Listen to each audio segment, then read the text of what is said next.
Hello, everyone. This is MarcusSeels providing the micro teaching for week 4 of the teaching certification. Just with my presentation of the micro teach session for controlling your narrative. In this video, I will go ahead and go and talk the details about the backward design framework, which is to identify the desired outcome, learning outcomes, and then creating a roadmap to get there. From there, I devised some learning outcomes that are expected from this activity, which is to demonstrate in their independence in experiences with writing and speaking, materializing a decisive moment, as well as reflecting on the story construction that identifies the understanding for a mixed reality in constructing a narrative. So the assignment that I'm producing for this activity that helps illustrate the backward design framework applies to students who are to experience a secondary learning institution or environment for inspiration for constructing a narrative of the experience. Application of the backwards framework is to demonstrate practical applications of observational learning. Moving on. Okay, so the world has changed so that now we understand how to think globally versus the context of locally. Locally meaning within your own community. Locally says that the information is valid and relevant to the pertaining area.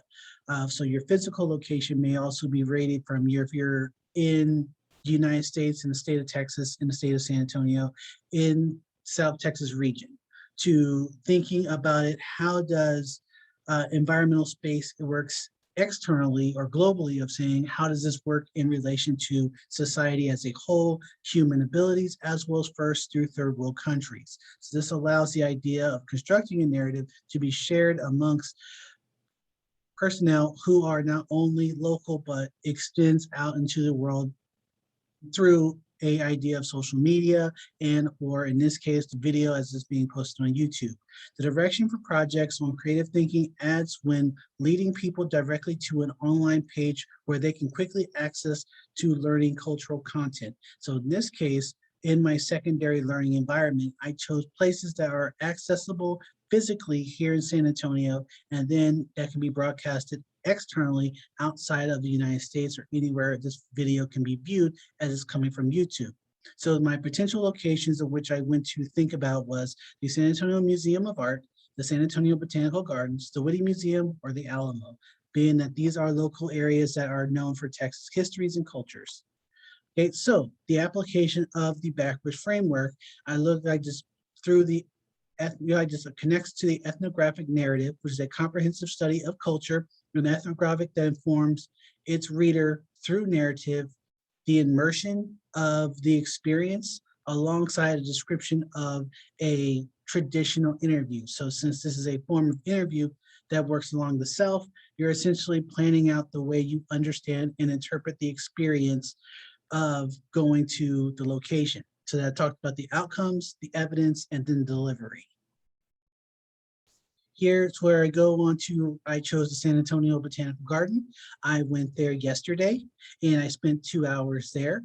From there, why I chose it is because the opportunity and the calendar allowed for it. When they said they were open, they had a student discount, as well as the different varieties of environments in which plants exist allow for a understanding exactly how space can be amplified to determine exactly how it can be understood for building a relationship between a existing living organism such as a plant inside the physical location. So very much like a experience where a person is finding the right fit or right community to excel and grow, very much like a plant. So when I concluded that this backwards destructive step was that I determined, oh, sorry, I have to go back. Step one was I chose why I was there.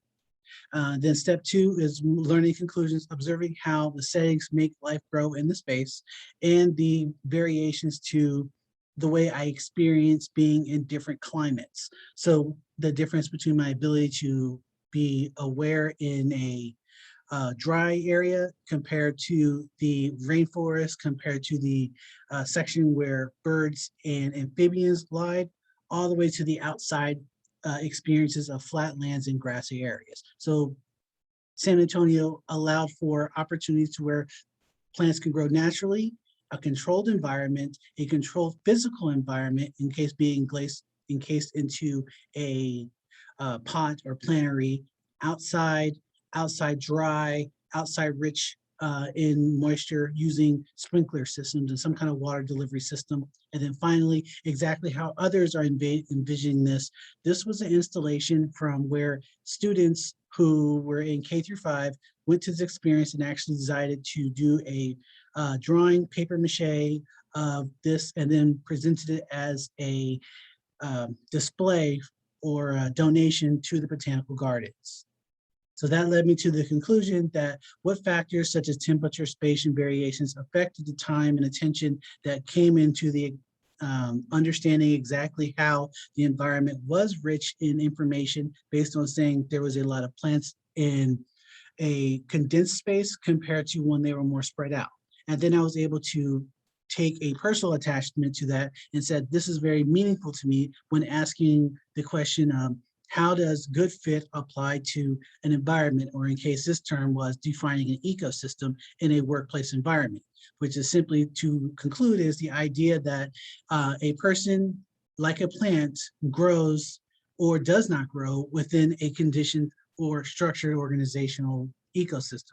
So looking at the way that ecos are decided whether they are the intangibles, such as the environmental conditions, hot, cold, humid, dry, are all part of the components that go into, does a person in a career sense flourish or not flourish by being a type of in the right place, or determining what is the form of right in this sense.